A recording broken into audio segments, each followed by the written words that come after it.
اعوذ باللہ من الشیطان الرجیم بسم اللہ الرحمن الرحیم السلام علیکم۔ آج ہم بات کریں گے آکسیڈل انجیکشن کے بارے میں۔ آکسیڈل انجیکشن کون کون سی بیماری کے لیے استعمال ہوتا ہے، اس کے انسانی جسم پر کون سے اثرات ہیں اور کس کس طرح وہ رونما ہوتے ہیں، اور اسے بنایا کیسے جاتا ہے، استعمال کیسے کیا جاتا ہے، اس کی مقدار کتنی بیماری کی پرسنٹیج پر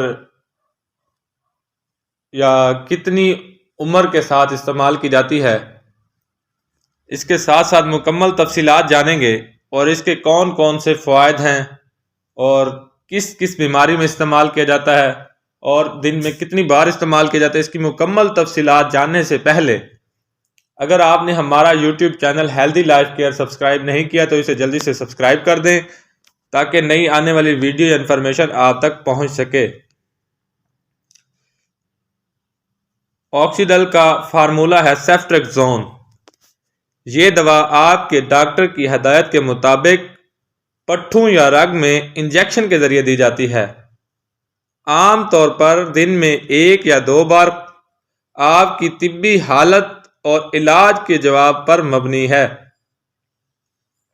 اس دوا کا استعمال کرتے وقت کافی مقدار میں فلوئڈ پائیں جب تک کہ آپ کا ڈاکٹر آپ کو دوسری صورت میں ہدایت نہ کرے۔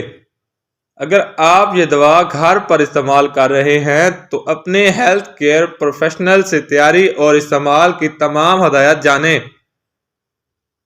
سیفٹریکزون کو آئی وی فلوئڈ کے ساتھ ملانے سے گریز کریں جن میں کیلشیم ہوتا ہے، جیسے رنگر کا محلول،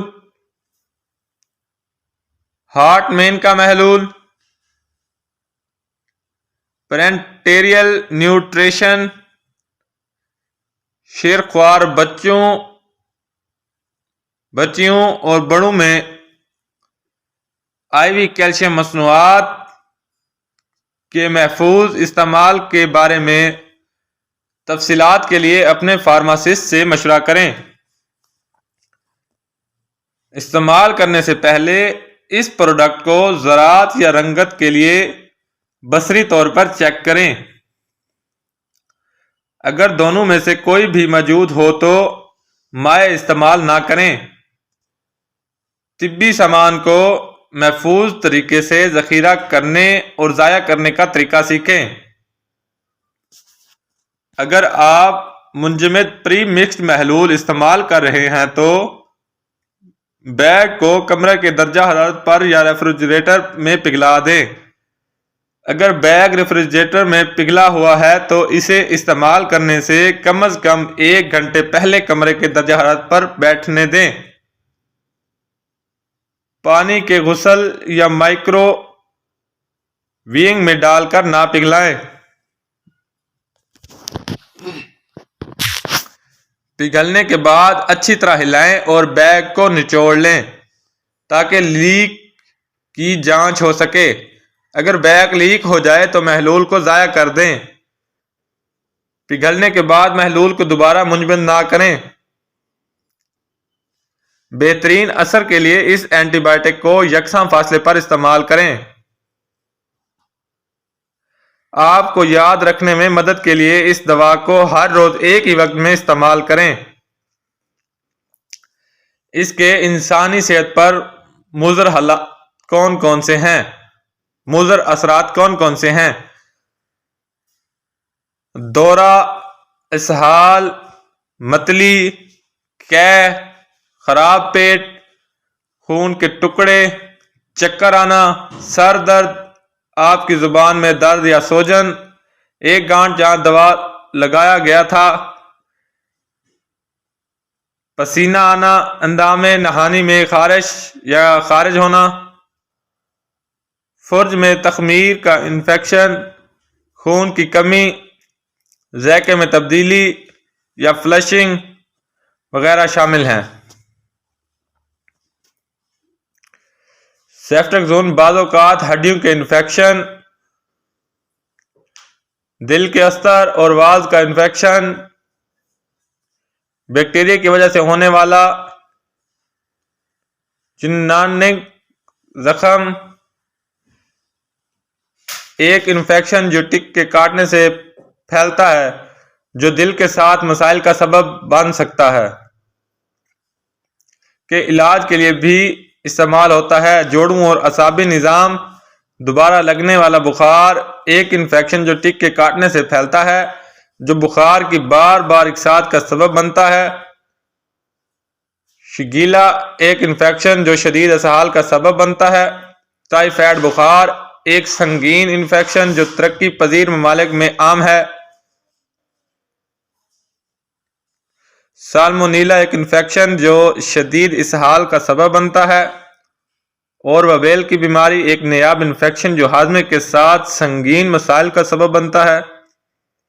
سیفٹریکزون انجیکشن بعض اوقات بعض پینسلن الرجی والے مریضوں میں انفیکشن کو روکنے کے لیے بھی استعمال کیا جاتا ہے، جن کو دل کی بیماری ہے اور وہ دانتوں یا اوپری سانس کی نالی، ناک، منہ، گلا، آواز کا خانہ کا طریقہ کار رکھتے ہیں۔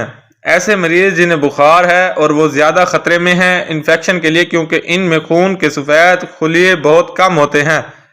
کسی ایسے شخص کے قریبی رابطے جو گردن توڑ بخار سے بیمار ہوں، اور ان لوگوں میں جن پر جنسی حملہ کیا گیا ہو یا جنہیں انسانوں یا جانوروں نے کاٹا ہے، اپنی حالت کے لیے اسے دوا کے استعمال کے خطرات کے بارے میں اپنے ڈاکٹر سے بات کرنی چاہیے۔ آپ کا ڈاکٹر آپ کو دوسری صورت میں نہ کہے اپنی محلول جب تک کہ خوراک جاری رکھیں۔ یاد آنے والی خوراک جیسے ہی آپ کو یاد ہو اسے استعمال کریں، تاہم اگر اگلی خوراک کا تقریباً وقت ہو گیا ہو تو یاد شدہ خوراک کو چھوڑ دیں اور اپنی خوراک کا باقاعدہ شیڈول جاری رکھیں۔ چھوٹ جانے والی خوراک کو پورا کرنے کے لیے دوہری خوراک کا استعمال نہ کریں۔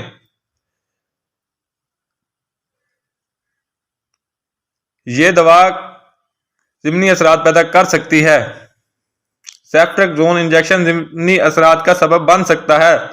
اپنے ڈاکٹر کو بتائیں اگر ان میں سے کوئی بھی علامات شدید ہیں یا دور نہیں ہوتی ہیں۔ درد کو ملتا، سختی یا اس جگہ پر گرمی جہاں سیفٹریکزون انجیکشن لگایا گیا تھا، ہلکی جلدی کمزوری یا ورزش کرتے وقت سانس کی قلت، اسہال، دردناک پیشاب، پیشاب میں کمی، محلول سے زیادہ کثرت سے پیشاب کرنا، گلاہی، بھورا، سرخ، ابرہ آلود یا بدبودار پیشاب آنا، ٹانگوں اور پیروں میں سوجن، بخار، گلے میں خراش، سردی لگنا یا انفیکشن کی دیگر علامات کی واپسی،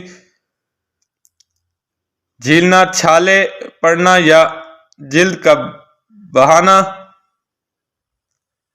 نگلنے یا سانس لینے میں دشواری، گلے یا زبان کی سوجن، دورے۔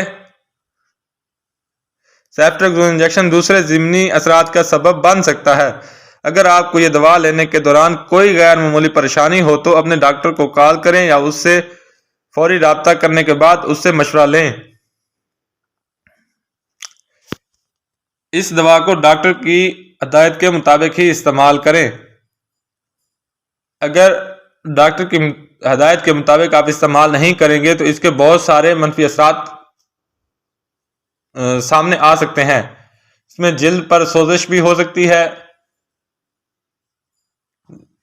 جلد پر الرجی بھی ہو سکتی ہے، الٹی، متلی وغیرہ، دل خراب ہونا، گھبراہٹ ہونا اس کی نشانیوں میں شامل ہے۔ تو سیفٹریکزون انجیکشن کو استعمال کرنے سے پہلے ڈاکٹر کی ہدایت لازمی ساتھ رکھیں تاکہ اس کے مطابق آپ استعمال کر سکیں۔ اگر آپ کی کوئی خوراک رہ بھی جائے تو اگر دوسری خوراک کا ٹائم ہو جائے تو اس پہلے والی خوراک کو رہنے دیں، اسے ڈبل استعمال نہ کریں، اس کے بھی بہت سارے اثرات مرتب ہو سکتے ہیں۔ بہت شکریہ، اللہ حافظ۔